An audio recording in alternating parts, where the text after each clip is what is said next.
दोस्तों, आपका toppers club IAS academy में बहुत बहुत स्वागत है। जैसा कि हम लोग जो है ब्रिटिश भू राजस्व नीतियाँ पढ़ रहे हैं प्रेजेंट टाइम में भारतीय आधुनिक इतिहास में, जिसमें हमने इससे पहले आपको ब्रिटिश भू राजस्व नीतियों में इजारेदारी व्यवस्था यानी फार्मिंग सिस्टम पढ़ाया, जो कि वॉरेन हेस्टिंग के द्वारा शुरू की गई थी। इसी क्रम को आगे बढ़ाते हुए जो हम लोग अगली नीति पढ़ेंगे ब्रिटिश की, वो होगी हमारी अस्थायी बंदोबस्त या परमानेंट सेटलमेंट। इसके बाद हमको दो और पढ़ना है, महालवाड़ी और रैयतवाड़ी। तो 4 वीडियो हम लोग के अलग अलग रहेंगे, जिसमें हम लोग एक एक नीतियों को 1 बाई 1 एक एक वीडियो में 15 मिनट 10 मिनट के क्लिप में कवर करते रहेंगे, जिससे हम लोग के कॉन्सेप्ट भी क्लियर होते रहें। और जब ये सारी की सारी भू राजस्व नीतियाँ समाप्त हो जाएंगी तो उसके बाद हम लोग एक प्रीवियस ईयर क्वेश्चन का वीडियो लेकर आएंगे, जिसमें अब तक के जो क्वेश्चन पूछे गए हुए हैं ख़ास तौर से लैंड रेवेन्यू पॉलिसीज़ से यानी भू राजस्व नीतियों से, उसको हम लोग डील करेंगे किस तरीके से हमको जो पढ़ा है अभी तक कहाँ तक हमारे परीक्षा के लिए वो उपयोगी है। तो दोस्तों, बिना टाइम को गंवाए हुए ज़्यादा या बिना हम लोग बात किए अब शुरू करते हैं कि किस तरीके से अगली जो नीति है ब्रिटिश भू राजस्व नीतियाँ वो कौन सी है, अस्थायी बंदोबस्त। उसे हम लोग पढ़ते हैं किन परिस्थितियों में वो भारत में लागू की गई और उसके कारण क्या थे, उसकी पृष्ठभूमि क्या है या उसकी विशेषता किस तरीके से है, उससे क्या लाभ अंग्रेज़ों को हुआ और भारतीयों को उससे क्या हानि हुई। इन सारी चीज़ों को हम लोग इस वीडियो में कंप्लीट देखेंगे कि 1 बाई 1 करके किसके क्या प्रभाव और परिणाम रहे भारत में। तो दोस्तों, हम लोग इसी के साथ शुरू कर रहे हैं अस्थायी बंदोबस्त यानी दूसरी ब्रिटिश भू राजस्व नीतियाँ। पहले हम लोगों ने पढ़ रखा है इजारेदारी, इसी को मैंने बताया कि फार्मिंग सिस्टम, और दूसरी ब्रिटिश भू राजस्व नीति हमारी हो जाएगी ज़मींदारी। इसके 4-5 नाम हैं, अलग अलग पुस्तकों में आप देखेंगे तो अलग अलग आपको नाम मिलेंगे। तो एक जहां हम सारे नाम को कर दे रहे हैं कि आपको अगर एग्ज़ाम में आए तो ये दिक्कत ना होने पाए कि ये मैंने पढ़ा नहीं है। ज़मींदारी, इसी को हम लोग बोलते हैं अस्थायी बंदोबस्त। अस्थायी बंदोबस्त, इसी का ही नाम है इस्तिमरारी। इस्तिमरारी, और इसी को बोलते हैं मालगुजारी। ये सारे के सारे नाम जमींदारी के हैं। जनरली हम लोग इसको पढ़ रखे हैं जमींदारी के नाम से या स्थायी बंदोबस्त के नाम से, मालगुजारी, या इसी को बोलते हैं बिस्वेदारी। बिस्वे, अलग अलग राज्यों में अलग अलग नाम से जानते थे, बिस्वेदारी, या इसी को बोलते हैं अस्थायी बंदोबस्त यानी परमानेंट सेटलमेंट। परमानेंट यानी इस बार जो हो रहा है वो बंदोबस्त अस्थायी हो रहा, हमेशा के लिए हो रहा।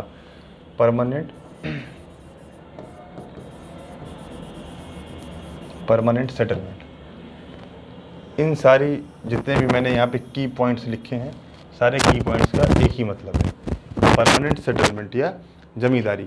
जनरली हम लोग इसको एक शब्दों में जमींदारी कह देते हैं या अस्थायी बंदोबस्त कह देते हैं, लेकिन अलग अलग पुस्तकों में देखेंगे, अलग अलग आप परीक्षा में देखेंगे जो पूछे हुए क्वेश्चन इससे हैं, उसमें उनके कई सारे नाम हैं। ज़मींदारी, अस्थायी बंदोबस्त, इस्तिमरारी, मालगुजारी, बिस्वेदारी या परमानेंट सेटलमेंट। इन सारे को सारी की शब्दों का मतलब, कीवर्ड का मतलब एक ही है कि अस्थायी बंदोबस्त या ज़मींदारी। इसकी शुरुआत किसने किया था? इसकी शुरुआत की है पृष्ठभूमि में अगर हम लोग इसके जाके देखें तो इसकी शुरुआत करता है लॉर्ड कॉर्नवालिस।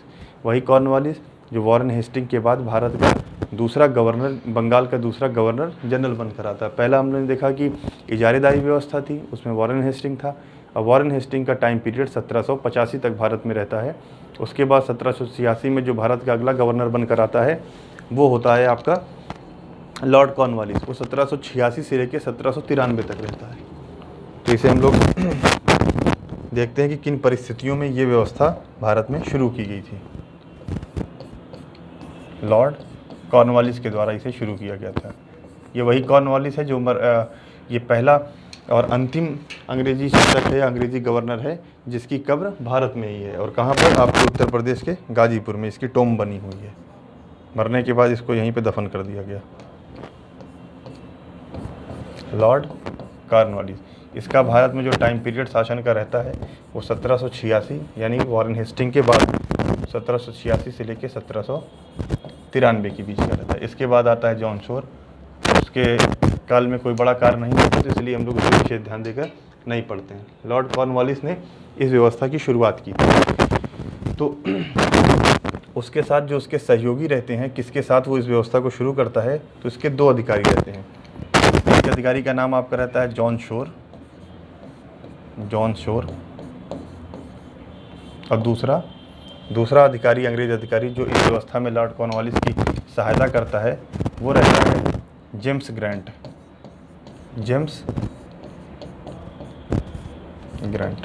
जॉन शोर और जेम्स ग्रांट, ये जॉन शोर, यहाँ से कंफ्यूज हमें नहीं होना है कि ये जॉन शोर कहीं ऐसा तो नहीं कि लॉर्ड कॉर्नवालिस के बाद आने वाला भारतीय गवर्नर जनरल है। ये अधिकारी है, ना कि गवर्नर जनरल है, ये अधिकारी है। जॉन शोर और जेम्स ग्रांट दोनों के दोनों ब्रिटिश अधिकारी हैं जो कॉर्नवालिस का सहयोग करते हैं अस्थायी बंदोबस्त या ज़मींदारी व्यवस्था को भारत में लागू करने के लिए। ये उनके माध्यम से शुरू होती है। और इसकी शुरुआत कब की जाती है? 1793 ईस्वी में, यानी वो अपने अंतिम वर्षों में करता है, जब यहाँ से जाने का समय उसका होता है, यानी उसकी मृत्यु का समय होता है। तो उस समय इसमें अस्थायी बंदोबस्त व्यवस्था की भारत में शुरुआत की जाती है। तो ये तो रही पृष्ठभूमि कि लॉर्ड कॉर्नवालिस ने जॉन शोर और जेम्स ग्रांट अधिकारियों के साथ मिलकर 1793 ईस्वी में अस्थायी बंदोबस्त यानी ज़मींदारी या परमानेंट सेटलमेंट की शुरुआत भारत में की। अब हम लोग ये देख लेते हैं कि इस व्यवस्था को शुरू करने का मुख्य कारण क्या था। एक तो बड़ा कारण यही था कि वॉरेन हेस्टिंग ने जो इससे पहले इजारेदारी व्यवस्था शुरू की थी, वो व्यवस्था अपने आप में ही एक इस तरीके से थी कि ज़्यादा से ज़्यादा फ़ायदा पहुंच रहा था बिचौलियों को या ज़मींदारों को, ठेकेदारों को, न कि अंग्रेज़ों को। तो अंग्रेज़ों को लगा कि व्यवस्था मेरे द्वारा तैयार की गई है, प्रॉफिट हमें मिलना चाहिए क्योंकि शासन हमारा है, न कि बिचौलियों को। तो एक तो बड़ा कारण ये रहता है कि फ्लॉप हो जाती है। अब उसके बाद जो नई व्यवस्था ज़मींदारी आती है, उस ज़मींदारी का क्या उद्देश्य होता है और कारण क्या होता है जिसके कारण ये शुरू की जाती है। तो हम लोग देखते हैं कि इस व्यवस्था के क्या उद्देश्य हैं और क्या कारण हैं। कारण और उद्देश्य। अस्थायी बंदोबस्त को शुरू करने का क्या कारण था और इसके पीछे इनका उद्देश्य क्या था। उद्देश्य तो खुली चीज़ है कि अंग्रेज़ों ने कभी भी भारत में कोई भी कार्य किए, ये आँख मूंद करके हम लोग कह सकते हैं कि वो सिर्फ और निहित अपने लाभ के लिए किए, न कि भारतीयों के लाभ के लिए किए। क्योंकि हमने पहले बताया कि 1765 में जो दीवानी की व्यवस्था अंग्रेज़ों को प्राप्त हो गई थी, उसके माध्यम से ये धन का निकासी कर रहे थे भारत से, और अधिक से अधिक भू राजस्व वसूल रहे थे। तो किन नीतियों को भारत में लागू किया जाए कि जिसके माध्यम से अधिक भू राजस्व इनको प्राप्त हो, क्योंकि उस समय इनके पास मात्र भू राजस्व मात्र इनके पास पैसा कमाने का या पैसा प्राप्त करने का एक ही साधन था, वो था भू राजस्व। भू राजस्व के माध्यम से ही इनको भारत में पैसा मिल सकता था और उनके पास दूसरी कोई शक्ति उस समय तक नहीं मौजूद थी। तो उद्देश्य और कारण में हम लोग 3-4 उद्देश्य और कारण देख लेते हैं कि क्या उद्देश्य था या इसके पीछे क्या कारण निहित रहता है जो ये व्यवस्था शुरू की जाती है। तो सबसे बड़ा कारण जो आगे आने वाले समय में अंग्रेज़ों के लिए एक महत्वपूर्ण साबित होगा, वो ये होगा कि ये जो ज़मींदारी व्यवस्था शुरू की जाएगी, इसमें कुछ ऐसे ज़मींदार को बनाया जाएगा, यानी ज़मींदारों का एक ऐसा वर्ग तैयार किया जाएगा जो ज़मींदार आने वाले समय में अंग्रेज़ों के लिए एक यहाँ पर उनके आधार तैयार करें, यानी उनके शासन को वो लोग जो है महत्व दें और उनकी सराहना करें, और वक्त आने पर या समय आने पर अंग्रेज़ों के पक्ष में बात करें और उनके लिए लड़ने को भी तैयार हो जाएं। तो जैसा हम देखते हैं कि 1857 की क्रांति में अधिकतर ज़मींदारों ने इस क्रांति का विरोध किया या उसमें पार्टिसिपेट नहीं किया। तो इसका मुख्य कारण यही रहता है कि वही ज़मींदार हैं जो कॉर्नवालिस ने ऐसे ज़मींदारों का वर्ग तैयार किया जो कि देखने में तो रंग रूप में भारतीय थे, लेकिन आचार विचार, संस्कृति, खान पान, पहनावे में ये सब के सब अंग्रेज हो चुके थे और अंग्रेजी कल्चर को ही ज़्यादा प्रमोट करते थे और उसे पसंद करते थे। तो पहला कारण क्या है? ज़मींदारों का एक ऐसा वर्ग तैयार करना जो आने वाले समय में ब्रिटिश के लिए भारत में एक आधार का काम करे। ज़मींदारों का वर्ग तैयार करना जो उनके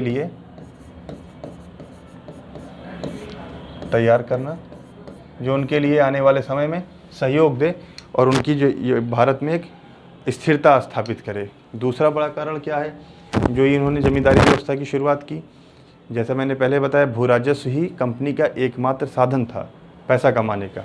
तो इन्होंने जो है इस आय को बढ़ाने के लिए, इस आय के स्रोत के माध्यम को इन्होंने सोचा कि जितना अधिक से अधिक रखा जाएगा उतना अधिक से अधिक हमको पैसा मिलेगा, जितनी भू राजस्व की दर आप बढ़ा के रखेंगे, और अल्टीमेटली किसान से ही वसूलना है। तो इन्होंने किसान को भी सोचा कि अगर किसान खुशहाल होगा तभी वो हमको अधिक से अधिक पैसा दे पाएगा। तो दूसरा बड़ा रीज़न ये रहता है कि एकमात्र भू राजस्व ही इनके पास यानी रेवेन्यू ही एकमात्र आय का साधन रहता है, आय का साधन। क्योंकि इस समय तक इनके पास अभी कोई बड़ी सफलता हाथ नहीं लगी थी, तो इसलिए भू राजस्व इनके पास एकमात्र साधन रहता है और उसी की सहायता से ये लोग भारत में पैसा एकत्रित करते हैं और भू राजस्व वसूलते रहते हैं। तीसरा बड़ा रीज़न ये था कि ब्रिटिश को हमेशा से ये लगता था कि विश्व में कहीं पर भी हमसे ज़्यादा सुपीरियर या हमसे ज़्यादा योग्य नहीं हो सकते। यानी एक अंग्रेज़ अन्य दूसरे पृथ्वी पर रहने वाले लोगों की तुलना में तुच्छ होता है। यानी पृथ्वी पर जो अंग्रेज़ हैं वो सबसे सुपीरियर हैं, बाकी सब उनके नीचे काम करते हैं और उनके नीचे हैं। यानी अंग्रेज़ों का ये मानना था कि उनकी एक पुस्तक, जैसे आप आगे देखेंगे कि वो कहता है मैकाले की भारतीयों की पूरी लाइब्रेरी या पूरा भारतीय संग्रहालय अंग्रेज़ों की एक पुस्तक का मुकाबला नहीं कर सकता। उनका मानना था कि हमारी पुस्तक, हमारी भाषा, हमारा विचार, हमारी संस्कृति, हमारी फ़िलॉसफी विश्व में सबसे आगे है। और अगर अपने कानून और अपनी नीतियों को भी हम लोग विश्व के किसी स्थान पर लागू कर दें तो वो स्थान सुधर जाएगा और लोग सब बनेंगे और हमारी जो पॉलिसी है वो किसी भी क्षेत्र में लागू की जा सकती है। तो इसका मतलब ब्रिटिश का जो एक अहम वाद था, जिसे हम कहते हैं ब्रिटिश ईगोइज़्म, वो उनके ऊपर ज़्यादा हावी था। तो कॉर्नवालिस इससे अछूता नहीं था। कॉर्नवालिस भी ब्रिटिश ईगोइज़्म का ही उसके ऊपर एक चरम प्रभाव था, जिसके कारण वो जमींदारी व्यवस्था शुरू करता है। तीसरे कारण में आप लिख सकते हैं ब्रिटिश अहमवाद, या इसी को बोलते हैं ब्रिटिश ईगोइज़्म, ब्रिटिश अहमवाद। उसको इस बात का अहम था कि ब्रिटिश और उनकी नीतियाँ और उनके लोग और उनके द्वारा किए गए कार्य पूरे के पूरे विश्व में सबसे महान कार्यों में से होते हैं। चौथा आप देख सकते हैं कि कारण क्या होगा कि जो कॉर्नवालिस भारत आया था उसके आने से पहले वो जिस राजघराने से ताल्लुक़ रखता था वो भी एक जमींदार वर्ग था। यानी ब्रिटेन में उसका परिवार जमींदारी का ही कार्य करता था। उसके पूर्वज और उसके जो है पारिवारिक लोग भी जमींदार वर्ग के ही लोग थे। तो भारत में जब वो आया तो उस व्यवस्था को शुरू करने के लिए उसको आसानी थी, क्योंकि उस जमींदारी व्यवस्था के साथ तो पहले से उसका पारिवारिक संबंध था। तो एक बड़ा कारण ये भी बनता है कि कॉर्नवालिस खुद भी इंग्लैंड में एक जमींदार वर्ग था, जमींदार वर्ग से संबंधित था।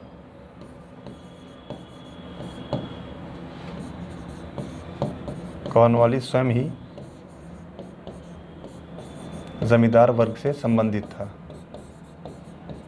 तो अगर वो जमींदार वर्ग से संबंधित था तो भाई उसे भारत में जमींदारी लागू करने में समस्या नहीं होनी थी, क्योंकि उसके बचपने से उसने उस माहौल को देखा था और जमींदारी उसके लिए बाकी और व्यवस्था या बाकी और नीतियों से आसान हो रही थी।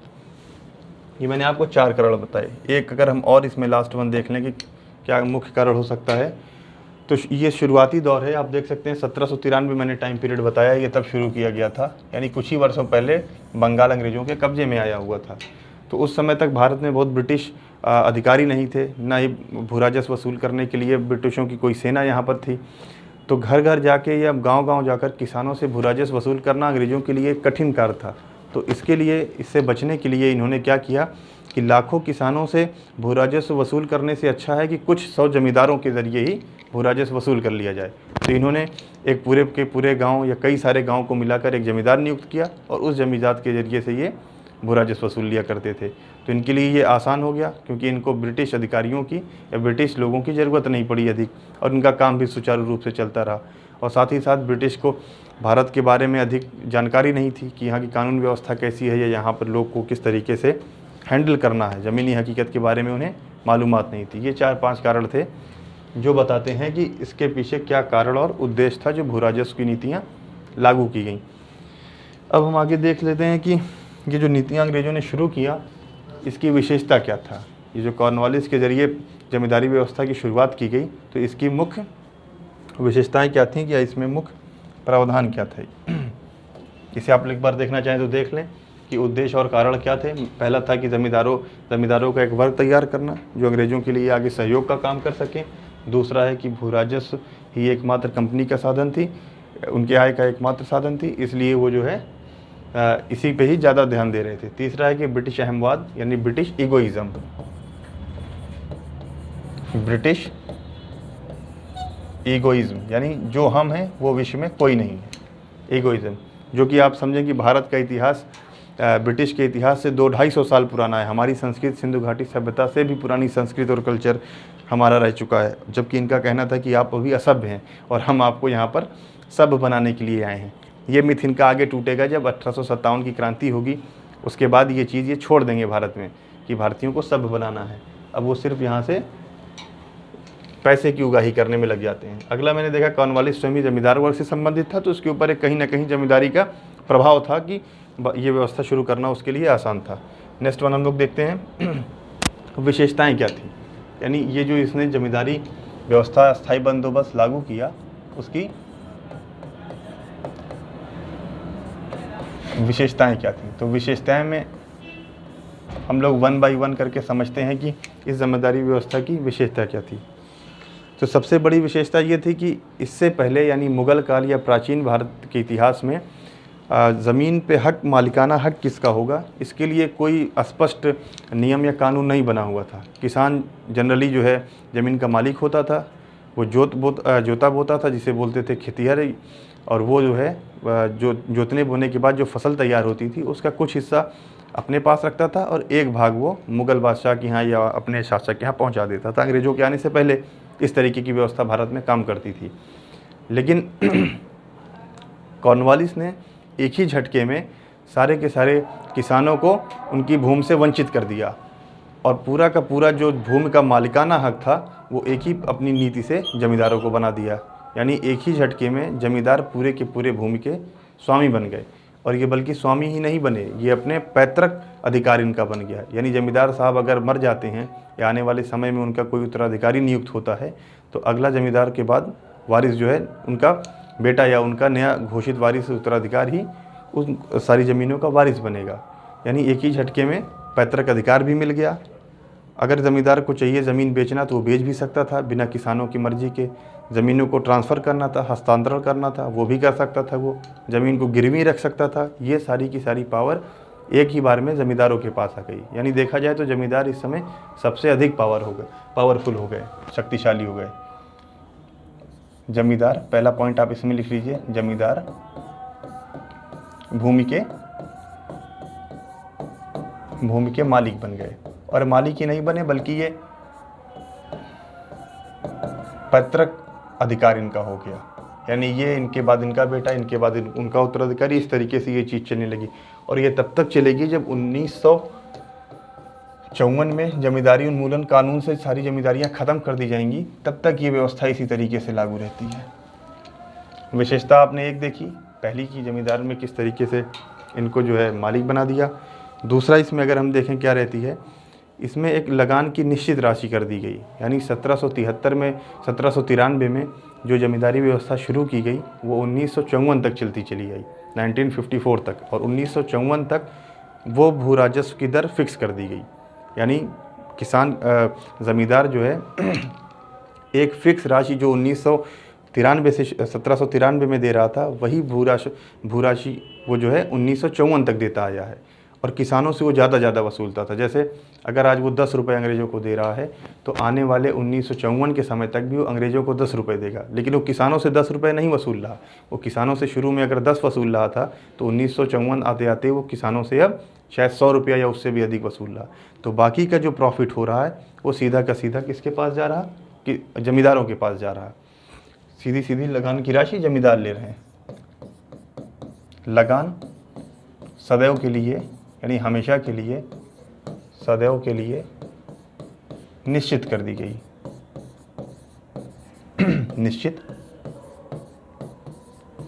कर दी गई। जमींदार अब अंग्रेजों को एक फिक्स रकम दे के छुटकारा पा जाते थे और वो किसानों से बढ़ाकर वसूला करते थे।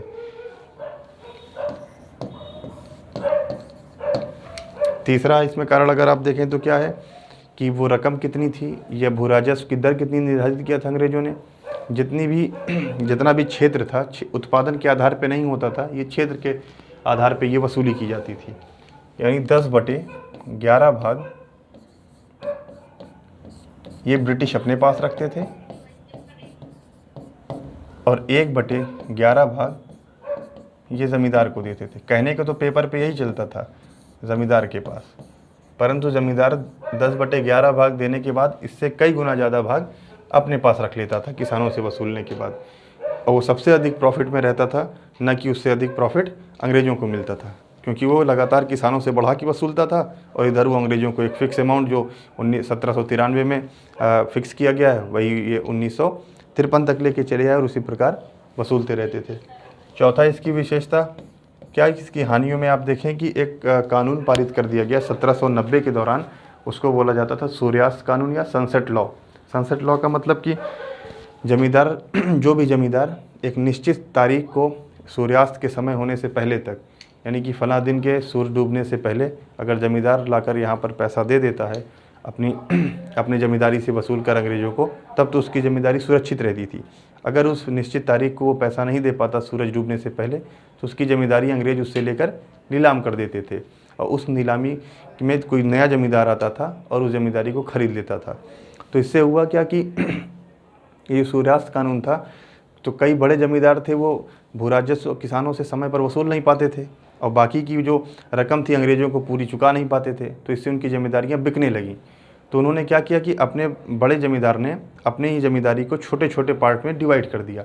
जैसे अब अगर आप एनसीईआरटी देखेंगे तो उसमें एग्जाम्पल दे रखा है, वर्धमान के जो राजा रहते हैं बिहार के, वो यही करते हैं कि अपनी ज़मींदारी को छोटे छोटे भागों में डिवाइड कर देते हैं, और उन छोटी छोटी ज़मींदारियों में एक उप ज़मींदार नियुक्त कर दिया जाता है, और वो उप ज़मींदार उन छोटे छोटे एरिए से जो है वसूलते थे पैसा, और वो ला के ज़मींदार को देते थे, और ज़मींदार उस पैसे को अंग्रेज़ों को चुकाता था। तो इससे हुआ क्या कि पटनी व्यवस्था जिसे कहते हैं बिहार में, वो शुरू हुई। पटनी व्यवस्था का मतलब बड़ी ज़मींदारियों को छोटी ज़मींदारियों में ब्रेक कर देना और उन छोटे छोटे ज़मींदारों के द्वारा वसूली करवाना, खुद जो है शहर में आ जाना। तो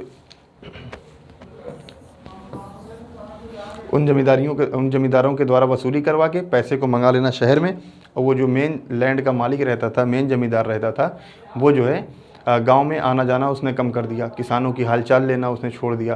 किसान अपने हाल पे मर रहे थे और उनके ऊपर जो है किसी भी तरीके का कोई ध्यान नहीं था।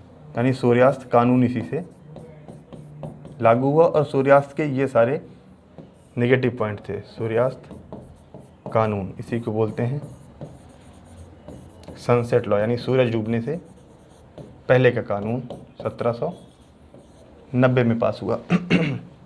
1790 में पास हुआ। ये मैंने आपको 4 विशेषताएं बताई, यानी ज़मींदार भूमि का मालिक बन गया एक झटके में, लगान सदैव के लिए निश्चित कर दी गई, और जो दर थी ये रेट लिखा हुआ है किस दर पे अंग्रेज़ उनसे वसूली करवाते थे और कितना उन्हें देते थे, ये दर है। इधर मैंने देखा कि सनसेट लॉ या सूर्यास्त कानून किस तरीके से शुरू था। इसमें अगली विशेषता अगर हम देखें तो अगली विशेषता क्या थी, पहले होता क्या था कि अगर ये कोई लैंड है, इस लैंड में 3 टाइप की ज़मीनें होती थी। एक तो इस ज़मीन को अगर मैं नाम दे दूं तो इसे बोलते थे सामुदायिक ज़मीन। सामुदायिक ज़मीन यानी कलेक्टिव प्रॉपर्टी, संपत्ति, सामुदायिक संपत्ति, या इसी को बोलते थे कलेक्टिव प्रॉपर्टी। इस सामुदायिक ज़मीन में वही सारी लैंड आती हैं, जैसे आपका तालाब जो समुदाय के लिए यानी पूरे के पूरे गांव के लोग का अधिकार होता था उसे इस्तेमाल करने पर। तालाब, सिंचाई, चारागाह, बाग, बगीचा, बाग, ये सारे के सारे एरिए सामुदायिक संपत्ति में आते थे। तो पहले यानी ज़मींदारी व्यवस्था शुरू होने से पहले ये ज़मीन का मालिक पूरे के पूरे किसान लोग होते थे और वो उसका यूज़ करते थे मिलजुल कर, किसी एक का मालिकाना हक नहीं था। और ये जो ज़मीन है, इस ज़मीन को अगर मैं मान लूँ कि ये 1000 बीघा ज़मीन है, 1000 बीघा ज़मीन है, इस 1000 बीघा ज़मीन में मान लीजिए 200 बीघा ज़मीन ज़मींदार खुद बोता था, उसे बोलते थे जीरात की ज़मीन, जीरात या खुद काश्त, यानी खुद ज़मींदार ही इसका काश्तकार होता था। खुद काश्त या जीरात की ज़मीन इसे बोला जाता था। और बाकी की जो ये 800 बीघा ज़मीन है, 800 बीघा ज़मीन होती थी, इसमें वो क्या करता था, इसमें वो ज़मींदार बाकी के गांव के किसानों को दे देता था और उनके माध्यम से इसमें खेती करवाता था और उनसे वो लगान वसूलता था, भू राजस्व वसूलता था। ये खुद काश्त या जीरात की ज़मीन थी। और इस 800 बीघा में काश्तकार होते थे। काश्तकार यानी वो किसान जो इस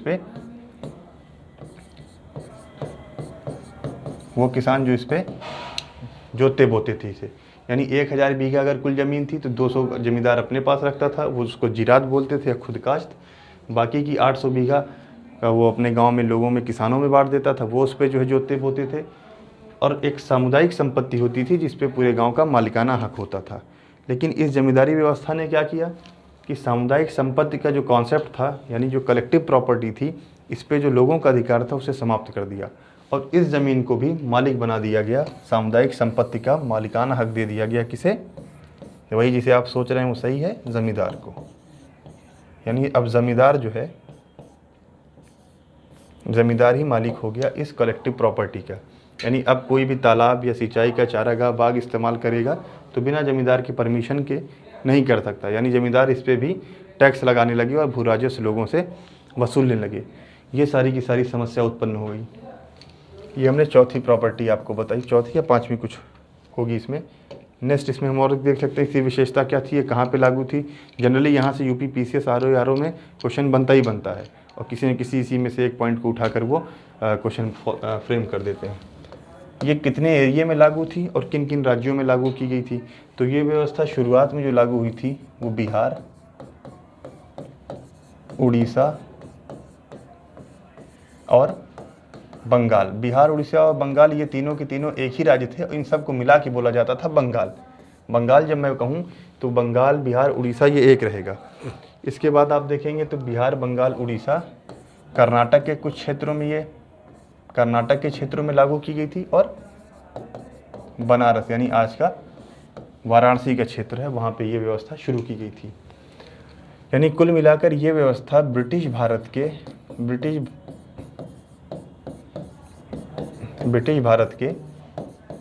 19% भूभाग पर लागू की गई थी।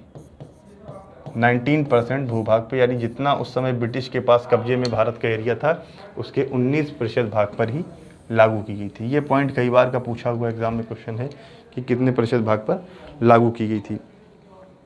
ये सारे के सारे पॉइंट हम लोग ने विशेषता में देखे कि इसमें क्या क्या विशेषताएं थी। तो विशेषता हमने देखी कि ज़मींदारी मालिक बन गया, फिर देखा कि लगान निश्चित हो गई, फिक्स हो गई सदैव के लिए, ये इस रेट पे वसूला जाता था। सूर्यास्त कानून बना, उसमें नेक्स्ट हमने देखा कि जो सामुदायिक संपत्ति की अवधारणा थी कलेक्टिव प्रॉपर्टी की, वो समाप्त कर दी गई, ज़मींदार उसका भी मालिक बन गया और जिरात खुश्तकाश्त का भी मालिक वही था। फिर हमने देखा कि ये लागू की गई थी बंगाल, बिहार, उड़ीसा, कर्नाटक और बनारस में। साथ ही साथ हमने देखा 19% ब्रिटिश भारत के राज्यों पर लागू की गई थी। इससे जो अब हानि होने वाली है इस जमींदारी व्यवस्था से, यानी परमानेंट सेटलमेंट से, वो क्या होगी वो हम लोग देख लेते हैं। अब ये व्यवस्था तो चलती रहेगी लगातार, जब तक हम लोग को आज़ादी नहीं मिल जाती है तब तक जो है जमींदारी व्यवस्था चलेगी। और आने वाले समय में जब हमारे पहले प्रधानमंत्री नेहरू जी बनेंगे तो वो इस व्यवस्था को समाप्त करते हैं, ज़मींदारी व्यवस्था को। यानी इसके लाभ तो समझ रहे हैं, लाभ बताने की ज़रूरत नहीं है। इसका जो सबसे अधिक लाभ हुआ था, सबसे अधिक लाभ इसको मिला था किसे? किसानों को। अंग्रेज़ों को भी उतना अधिक लाभ नहीं मिला था क्योंकि वो हमेशा के लिए तो फिक्स हो गई भू राजस्व की राशि और बीच में वो मैक्सिमम पैसा लेते गए किसानों से और एक फिक्स रकम अंग्रेज़ों को देते गए, तो उनके पास पैसा स्टोर होने लगा और अधिक से अधिक पैसे का लाभ जमींदारों ने उठाया। और हानि किसको हुई? सबसे अधिक हानि हुई किसानों को। सीधा असर किसानों पे पड़ा और किसानों से ज़मींदार का संपर्क टूट गया। अनुपस्थित जमींदारी की व्यवस्था शुरू हो गई। अनुपस्थित जमींदारी का मतलब कि किसान अब ज़मींदार अब गाँव से हट के शहर में आ गया, क्योंकि उसने मालूम है कि साल में एक दिन कुछ आदमी और लठैत को भेजकर हमको भू राजस्व वसूल करवा लेना है, और गांव से वो हट के अपनी हवेलियां शहरों में और बड़े राज्यों की तरफ और मूव किया और वहाँ पे उसने अपनी कोठियाँ और हवेलियां बनवाई, वहाँ रहना शुरू कर दिया। तो अब जमींदार के दायित्व था कि गाँव को देखने का, वहाँ की फसलों को देखने का, किसान की खुशहाली को देखने का, तो वो इन सब से छुटकारा पा गया और वो शहर में रहता था और वसूली के लिए अपने कुछ लठैत को भेजकर वो वसूली करवा लेता था। तो सबसे बड़ी बात कि अनुपस्थित जमींदारी की व्यवस्था शुरू हो गई, अनुपस्थित ज़मींदारी शुरू हो गई। यानी किसान का ज़मींदार से कोई भी रिलेशन नहीं रह गया। यानी किसान अगर चाहता ज़मींदार से किसी दुख दर्द को कहना तो वो नहीं कह सकता था। दूसरा, इससे पहले ज़मींदारी व्यवस्था शुरू होने के पहले ज़मींदार के पास एक कार्य और हुआ करता था, वो था न्याय व्यवस्था। यानी ज़मींदार अपने एरिए का या अपने जो है क्षेत्र का न्याय का काम करता था। उसकी अपनी खुद की कचहरी होती थी जहाँ पर वो सुनवाई करता था और छोटे मोटे पंचायत के फैसले ज़मींदार खुद कर देता था। लेकिन जब अगला दायित्व तो कॉर्नवालिस ने जमींदारों के सर पे भू राजस्व वसूलना रख दिया और उसमें उनको अधिक प्रॉफिट दिखा, तो उसे छोड़कर सीधे आ गए इस व्यवस्था की तरफ, जमींदारी व्यवस्था की तरफ। यानी गांव की जो न्याय व्यवस्था थी, पंचायत पे आधारित थी, वो पूरी तरीके से टूट गई। यानी न्याय व्यवस्था चरमरा गई, न्याय व्यवस्था चौपट हो गई पूरी तरीके से, क्योंकि अब वो जमींदार न्याय व्यवस्था की तरफ ध्यान न देकर वसूली पे ध्यान दे रहा है, लाभ की तरफ ध्यान दे रहा है। और साथ ही साथ एक ऐसा जमींदार वर्ग तैयार होगा आने वाले समय में जो अंग्रेज़ की सारी नीतियों को प्रोत्साहित करेगा, उनका साथ देगा, और रंग रूप में तो भारतीय होगा, लेकिन वो आने वाले समय में किसी भी विद्रोह में या किसी भी आप घटना में अंग्रेज़ों का हमेशा साथ देता है और अंग्रेज़ों के लिए वो मरने और लड़ने को भी तैयार रहता है। यानी एक ऐसा आधार बन गया अंग्रेज़ों का भारत में जमींदारों के माध्यम से, जो कि भारत में अपने पैर को जमाने में मजबूती प्राप्त कर सके। तो हम लोग ने यहाँ पर ये देखा कि किस तरीके से कॉर्नवालिस ने शुरू किया था भू राजस्व की नीतियाँ, ख़ासतौर से अस्थायी बंदोबस्त, और उन नीतियों में हम लोगों ने पढ़ा कि पृष्ठभूमि क्या थी, कैसे शुरू हुई। उसके बाद हम लोग ने एक बार, मैं रिकैप ले रहा हूँ फ़ौरन, कि हम लोगों ने क्या क्या देखा था। हम लोग ने शुरू की थी जमींदारी व्यवस्था, शुरू किया था कॉर्नवालिस ने। इसका टाइम पीरियड भारत में 86 से 93 तक था। अधिकारी जॉन शोर और जेम्स ग्रांट, ये नाम याद रखिएगा, इनके माध्यम से इसने ये व्यवस्था शुरुआत की। फिर हमने देखा कि इसकी विशेषताएं, कारण और उद्देश्य क्या था, वो कारण उद्देश्य करके हम लोग ने एक एक करके कंप्लीट किया। फिर आगे हम लोगों ने देखा कि विशेषताएं, इस जमींदारी व्यवस्था में क्या विशेषता रखी गई थी, वो सारे पॉइंट को करके हमने एक एक पॉइंट को डिटेल में हम लोग ने समझा। फिर उसके बाद इसमें कहाँ ये व्यवस्था लागू की गई थी, कितने % भूभाग पे लागू की गई थी, तो 19% ब्रिटिश भूभाग पे लागू की गई थी। फिर उसके बाद आगे हम लोग ने देखा हानि क्या हुई। तो इसी के साथ हम लोग जो है इस वीडियो को यहीं पे समाप्त करते हैं। अगला वीडियो जो हम लोग लेकर आएंगे वो हमारा होगा यहाँ पर रैयतवाड़ी व्यवस्था। भू राजस्व नीतियों में अभी 2 वीडियो है, रैयतवाड़ी और महलवाड़ी। इसके बाद ये हमारा वीडियो कंप्लीट हो जाएगा। तब तक के लिए नमस्कार, धन्यवाद।